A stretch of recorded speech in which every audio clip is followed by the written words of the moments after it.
A classe de calouros de 2024 e 2025, os draftados em 2024, não foi exatamente uma classe para se destacar. Depois que Jarrett McCain do Philadelphia 76ers machucou o joelho, basicamente esperamos para ver se Stephon Castle conseguiria disputar com Jalen Wells, que foi uma escolha de segunda rodada, qual seria o grande vencedor do prêmio de calouro do ano. Mas isso não significa que não haja bons jogadores ou jogadores em potencial nessa classe. Simplesmente não havia nenhum jogador de franquia com um espaço garantido, alguma lacuna esperando para ser preenchida. Mas chegando nessa temporada de 2025-2026, eu listei 8 jogadores cujos times precisam que eles deem um passo além, contribuam mais, atinjam um próximo nível imediatamente. E mais 5 jogadores que eu acredito que darão um salto nessa temporada que está por começar. Então, senhoras e senhores, sejam bem-vindos a mais um vídeo deste humilde canal, Guibeira aqui. E hoje vamos dar uma olhada em jovens jogadores que vão começar essa próxima temporada com muita responsabilidade em seus ombros. Mas antes da gente começar, quem for um Trash Talker raiz já deixa o like na confiança. E se você gostar desse conteúdo, promete pra mim que no final você vai se inscrever, ativar o sininho e deixar o likezão pra você não perder mais nenhum vídeo que for lançado aqui no canal. Agora sem mais enrolação, bora começar a lista. Começando pelos 5 jogadores que eu espero que deem um salto. Número 5, Johnny Furphy.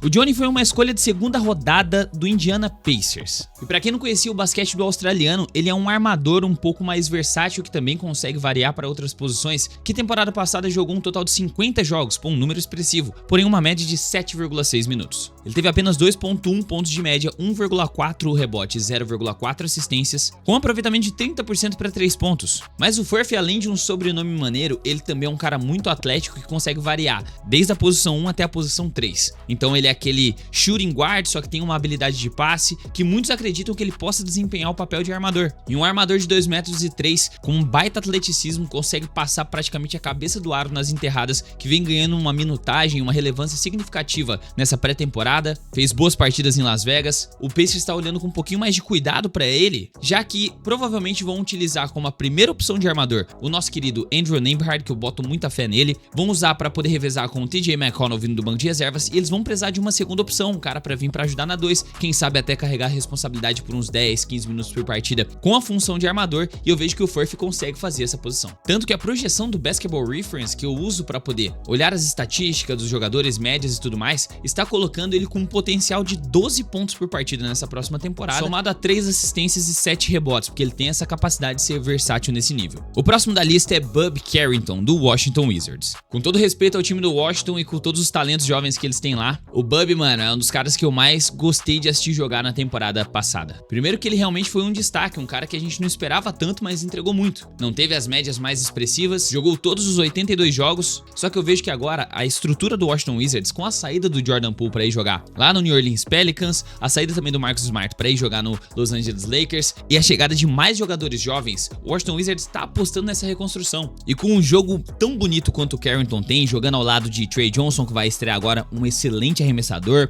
Bilal Coulibaly, que está mostrando uma grande evolução, e também Alex Sarr avançando na direção do aro, né? Jogando muito em dupla, os dois conseguem desempenhar um bom papel. Eu acho que eu vou ver um grande salto na capacidade de criação de jogadas, principalmente do Bub, sendo cercado assim de outros jovens jogadores que vão desenvolver junto com ele e que tem um potencial de pontuação muito grande. Mas essa gurizada, mano, eu sinto que vai ser mais interessante de assistir o Washington Wizards do que vocês estão se lembrando. Se o Bub melhorar também um pouquinho o aproveitamento dele para 3, que ele teve quase 10 pontos de média com 33% de arremesso para 3 pontos, o restante naturalmente com o desenvolvimento de todo esse time vai desenvolver junto, tipo assistência, jogadas em dupla, vai facilitar muito para ele e para os companheiros. O terceiro nome da nossa lista é Matas Buzelis, do Chicago Bulls. Ele teve um final de temporada bem forte e mostrou que consegue converter arremessos de 3 com consistência. E com o time do Chicago Bulls claramente se encaminhando para uma reconstrução, falta poucos veteranos ali para eles abrirem de mão e tentar adquirir mais capital de draft, já que as principais trocas eles não conseguiram muita coisa, né, em retorno, que seria DeRozan, Lavine,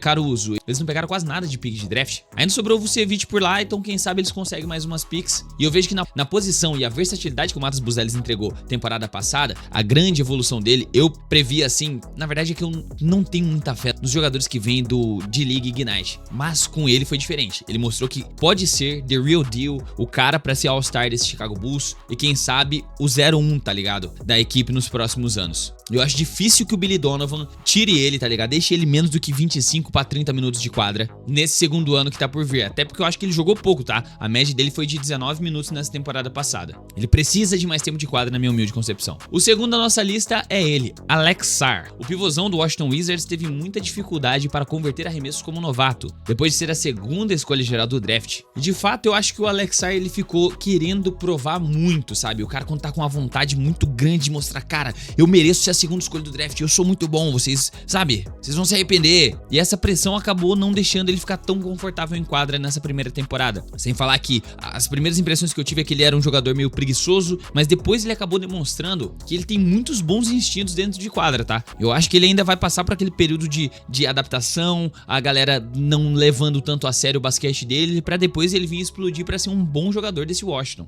Mas uma coisa com certeza que ele precisa melhorar é o aproveitamento dele de quadra, mano, porque ele já teve 13 pontos, o que é uma marca boa pra um novato com 6,5 rebotes, 2,4 assistências, porém, os aproveitamentos nos três níveis está ruim. 39% de quadra, 30% pra 3 pontos e 67% de lance livre. Por mais que ele seja um grandão de 2,13 m pra jogar como pivô versátil, né, um pouco mais móvel, espera-se que ele tenha um aproveitamento um pouco melhor. E por último, o 0-1, na minha opinião, vai ser o Zaccharie Risacher. E eu simplesmente acredito que o ambiente novo ali do Atlanta Hawks vai ser propício pra ele evoluir, pra ele demonstrar uma melhora, por conta das peças que vão estar rodeando ele. Nickeil Alexander-Walker, que acabou de chegar, Jalen Johnson voltando de lesão, Luke Kennard, que é um bom arremessador que espaça a quadra, vai desafogar um pouco o perímetro, e também o Kristaps Porzingis, quando ele estiver saudável, dentro do garrafão também pra ajudar nos rebotes e na proteção de aro. E assim, a passagem dele recentemente nas competições pela França ajudou ele a dar uma evoluída maior, e ele ainda na temporada passada esteve cotado na corrida de calor do ano e demonstrou várias habilidades assim curiosas, sabe? Tem instintos defensivos bons, tem um certo toque ali pra várias áreas da quadra. Ele mostrou ser um arremessador um pouco mais competente do que eu imaginava, converteu ele 35% pra 3, mesmo que muita gente esperava mais. Só que tudo que ele demonstrou no primeiro ano só tende a melhorar por causa do ambiente realmente do Atlanta Hawks, na minha humilde concepção. Agora os 8 jogadores que precisam evoluir imediatamente porque suas equipes necessitam deles. E o primeiro dessa nossa lista é Terrence Shannon Jr. Na verdade, o primeiro não, o oitavo. Vamos começar de meio que de baixo pra cima. O cara que eu mais espero é o último, digamos assim. O Shannon Jr., ele é jogador do Minnesota Timberwolves. E vocês devem se lembrar que o time do Minnesota acabou sofrendo com uma grande perda para o Atlanta Hawks. Ele mesmo, Nickeil Alexander-Walker, que tinha um papel fundamental na rotação da equipe, principalmente vindo da segunda unidade, em determinados pontos até mesmo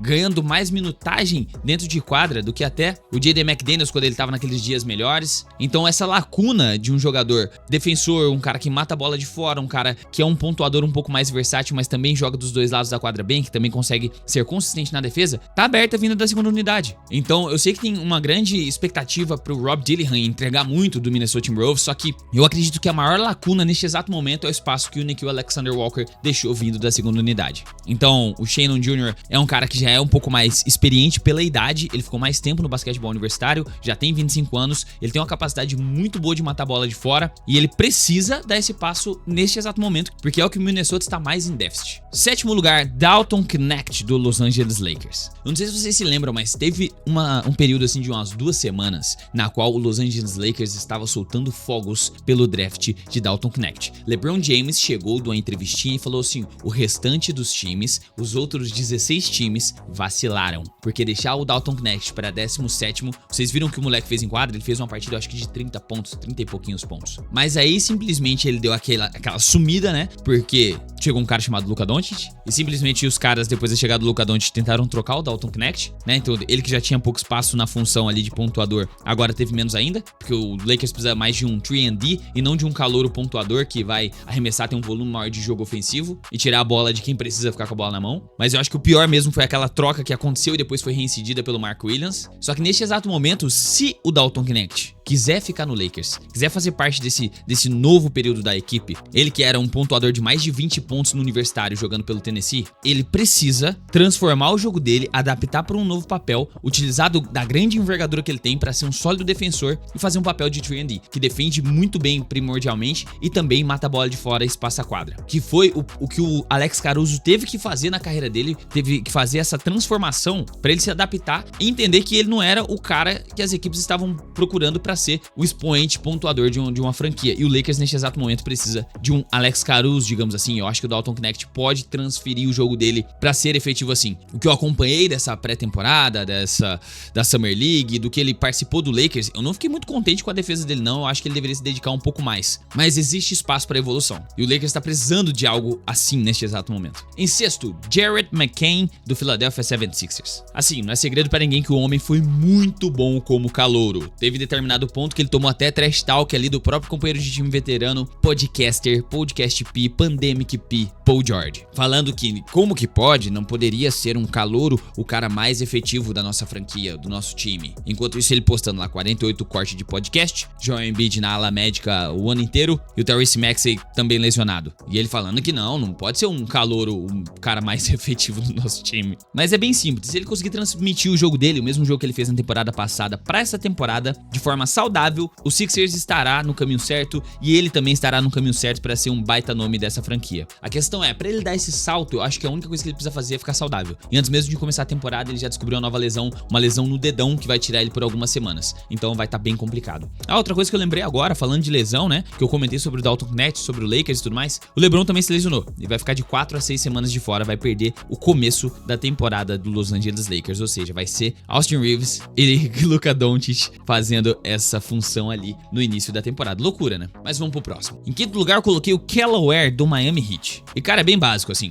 Eles precisam que o Kelly Oubre dê um salto ainda maior do que o que ele deu da primeira metade pra segunda metade da temporada. Que ele surgiu assim como um nome no top 10 também da corrida de calouro do ano. A galera ficou até impressionada com as capacidades atléticas dele jogando dentro do garrafão. Tivemos até o Ben Adebayo tentando fazer uma função mais de ala pivô, tentando espaçar a quadra. Arremessou até demais para 3 pontos na minha humilde concepção. Mas a ideia do Miami Heat, pelo que eu entendi mesmo, é parear ele com o Ben Adebayo ao mesmo tempo em quadra. Ainda mais nesse período pós Jimmy Butler, né? Que o time está passando por uma reformulação. Tem vários jogadores agora para espaçar a quadra. Vai depender um pouquinho mais do arremesso ali, da capacidade de pontuação do Tyler Hero. Vai precisar das competências atléticas de um cara como o Kelly Oubre. Então eu vejo que ele precisa dar um salto, porque o Miami Heat precisa que ele dê um salto. Como quarto colocado, eu coloquei Donovan Clingan, do Portland Trail Blazers. E aqui não tem segredo pra ninguém, né? Donovan Clingan vai precisar dar um passo além, porque o Portland Trail Blazers abriu uma vaga na titularidade pra ele dominar ali. Porque se ele não dominar, o meu calouro queridinho Young Hamilton vai. Já tô até avisando. Mas o Clingan tem essa capacidade porque ele meio que chegou antes, sabe? Ele tem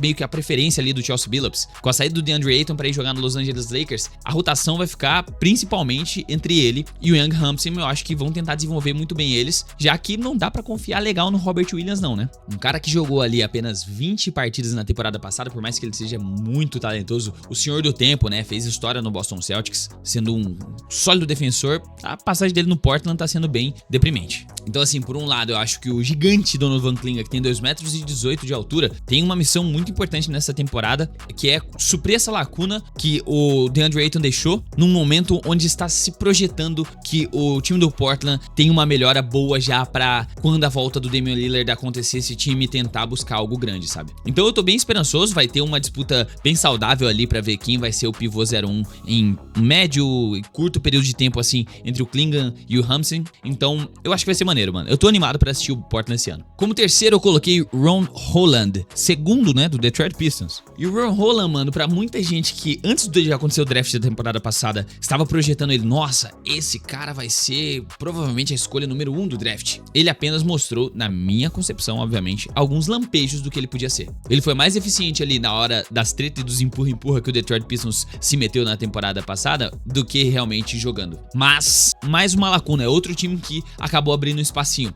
Com a saída do Tim Hardaway Jr. e com a situação, né, bem tensa e dramática e a provável saída de Malik Beasley. Então, o Detroit é mais um desses times que mostrou que pode vir pra brigar, né, com a série que fez ano passado agora, na temporada passada agora contra o New York Knicks. E eles precisam de 3&D, precisam de jogadores que sejam uma ameaça do perímetro e precisa de um cara que defenda a bola, que defenda bem perímetro pra dar um pouquinho mais de liberdade do que de Cunningham não ser também o cara que vai marcar o melhor atacante do lado contrário. E eu realmente, assim, tô bem esperançoso com uma baita temporada do Detroit Pistons. Eu espero que eles venham pra fazer algo semelhante do que fizeram na temporada passada, brigar nos playoffs, incomodar muito e ser um time pra surpreender. Quem sabe um time que surpreenda, assim como o Indiana Pacers surpreendeu também. Por que não, né? Os Bad Boys Pistons 3.0. Em segundo lugar, Stephon Castle do San Antonio Spurs. Isso pode parecer um pouco dramático, né? Porque o cara é o atual calouro do ano, mas só que uma coisa é certa. O Stephon Castle, ele tem, tipo, uma confiança tão grande dos analistas, dos scouts, da galera que acompanha o San Antonio Spurs de perto, que eu vi uma matéria onde eles explicam o porquê que o Stephon Castle vai ser a segunda opção do Victor Wembanyama na frente de De'Aaron Fox. Então é isso que estão projetando ele, pra ser melhor do que um cara que tem uma média superior a 20 pontos por partida, que já foi Clutch Player of the Year, que tem todo o currículo que o De'Aaron Fox tem, tá ligado? Só que pra que ele atinja isso,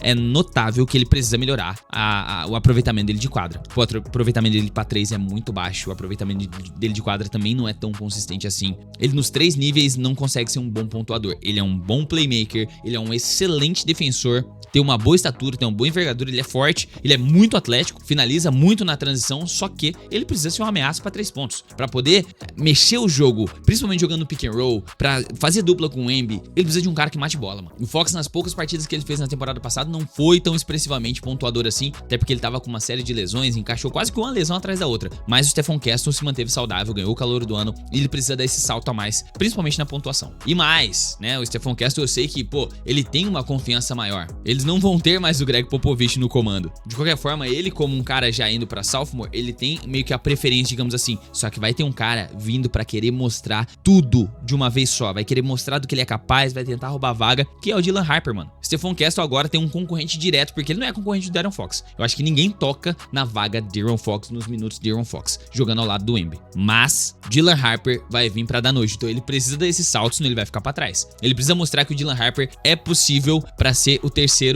armador desse time, ou uma opção pra ser o segundo armador, né, disputando assim, mais como um shooting guard, mais como um pontuador vindo do banco do que na frente dele. E agora, na grandíssima primeira colocação, eu coloquei, obviamente, o Reed Sheppard do Houston Rockets. E eu acho que o motivo fica um pouco simples, né? Depois da lesão que tirou o Fred VanVleet de toda essa temporada 25-26, foi uma ruptura no ligamento cruzado anterior. O Sheppard ganhou bastante destaque e o nome dele acaba sendo citado bastante quando falamos de Houston Rockets, porque a ideia era colocar o Fred VanVleet e testando ali, colocando o pezinho na água pra integrar o Amen Thompson pra tentar fazer essa naquele quinteto grandão que eu falei pra vocês do Houston Rockets. E o Reed Sheppard ia ganhar uma minutagenzinha ali mais vindo como um terceiro armador. Só que sem a primeira opção, ele precisa dar um passo além. O Houston Rockets meio que não tem mais tempo, aconteceu muito recente o rolê do Fred VanVleet, né? Não teve mais tempo pra falar, tipo, cara, vamos arranjar um substituto, vamos fazer algum negócio pra tentar dar all-in já e não perder tempo nessa temporada. Então vai precisar desse passo além, desse próximo nível do Reed Sheppard, por mais que ele quase não tenha jogado na temporada anterior. É bem triste. Um cara que foi top 3 do draft, tinha sua expectativa muito grande. Os caras estavam falando que ele seria o melhor jogador branco desde Larry Bird. Ele acabou não atingindo isso. E eu ainda continuo também acreditando que da primeira unidade do Houston Rockets, Amen Thompson, Alperen Sengun e Kevin Durant vão dividir esse peso de armar o jogo. Meio que vamos pegar ali uma média de 12 a 15 assistências de média para esses três combinados. Só que o Reed Sheppard, ainda assim, precisa estar pronto, porque ele foi péssimo, podemos dizer assim, como calouro. E não foi nem culpa dele, porque ele não teve tempo pra se desenvolver, tá ligado? Ele não teve tempo pra errar, acertar, aprender com os erros, sabe? Evoluir, o time dar mais chance e falar, vai, tenta de novo, moleque, erra, tenta de novo. Aí, começou a acertar, tenta de novo. Ele não teve isso. Ele jogou muito mais na liga de desenvolvimento do que na própria NBA. E quando ele esteve em quadra, os minutos que ele esteve em quadra, o aproveitamento dele realmente não foi aquele, pô, um sharpshooter, um cara que na 1 consegue matar muita bola, consegue desenvolver, consegue espaçar a quadra. Ele já é um cara de uma estatura mais baixa também. Então, 35% de quadra e 33,8% para 3 pontos não é exatamente o que o Houston Rockets espera. Então, acho que ele precisa ser um arremessador mais decisivo, mais consistente e um jogador jogável, pelo menos jogável, para a baixa estatura dele na defesa. E sim, é possível de fazer isso. O Stephen Curry faz isso há 17 temporadas. Mas, em sim, essa é a minha lista de 8 jogadores que eu acho que precisam dar um passo além, que os times precisam que eles se desenvolvam exatamente agora, na sua segunda temporada. O que você achou da minha lista? Teve algum nome que eu esqueci? Teve algum nome que você mudaria de lugar? Deixe aqui nos comentários que a sua opinião é muito importante para esse canal. Se você ficou até aqui e gostou do conteúdo, já sabe, deixa o joinha, ativa o sininho, se inscreve aí, vai estar ajudando demais, contribuindo para que esse projeto continue de pé. Se você quiser ajudar mais diretamente, tem alguns meios como Super Thanks, o Seja Membro, que agora está apenas R$2 para você que queira contribuir com esse canal, ou então o primeiro ou segundo link aqui dos comentários, a loja Trash Talk, para você adquirir uma das camisetas confeccionadas por mim, inclusive a a M do Dennis Rodman, acabou. Então estamos zerando já o estoque, alguns tamanhos, principalmente a P, eu acho que tem tipo uma de cada um dos modelos. Então se você quiser garantir a sua, cupom TALK15 vai te dar 15% de desconto. Cupom também que tem um número de uso limitado, então se tiver ativo ainda enquanto você está vendo esse vídeo, aproveite e garanta a sua camiseta, fechou? E eu acabei passando, mas tem um valeu demais aqui do meu mano xbruno3246. Mano Gibas, ele mandou: acho muito interessante o vídeo também sobre o Denver Nuggets depois das trocas e a melhora dos jogadores na temporada passada, como Julian Stroughter, Christian Brown, adição de jogadores como Jonas Valanciunas para ajudar o Joker. Também um vídeo dedicado ao que o Spurs pode fazer nessa próxima temporada. Vejo muito eles como um time extremamente forte em no máximo 3 anos. Um abraço, Gibson, você é 10. Meu mano Xbruno, muito obrigado pelo carinho, tamo junto, muito obrigado pelos doisão também. Então, mano, eu acredito que eu já tenha feito um vídeo a respeito, sabe? E eu comentei também no vídeo de ontem, ou de antes de ontem, sobre algumas impressões assim da pré-temporada. E eu acho que o Denver Nuggets, por mais que tenha assim o melhor elenco do pós-título do Nuggets, né, já que os contratos acabaram limitando o que eles poderiam fazer nas temporadas passadas, eu ainda fiquei um pouquinho decepcionado com a defesa apresentada, mas também não vale nada a pré-temporada, né? A gente tem que esperar dar um pouco mais de tempo. Continuo colocando ainda o Chicken Nugget como o top 3 do Oeste, na minha humilde concepção, e o San Antonio Spurs vai brigar por uma vaga de play-in. Mas é isso, mano, tamo junto, um forte abraço, e eu vou ficando por aqui também. Muito obrigado pela sua audiência, até o próximo vídeo, um beijo no seu coração e falou!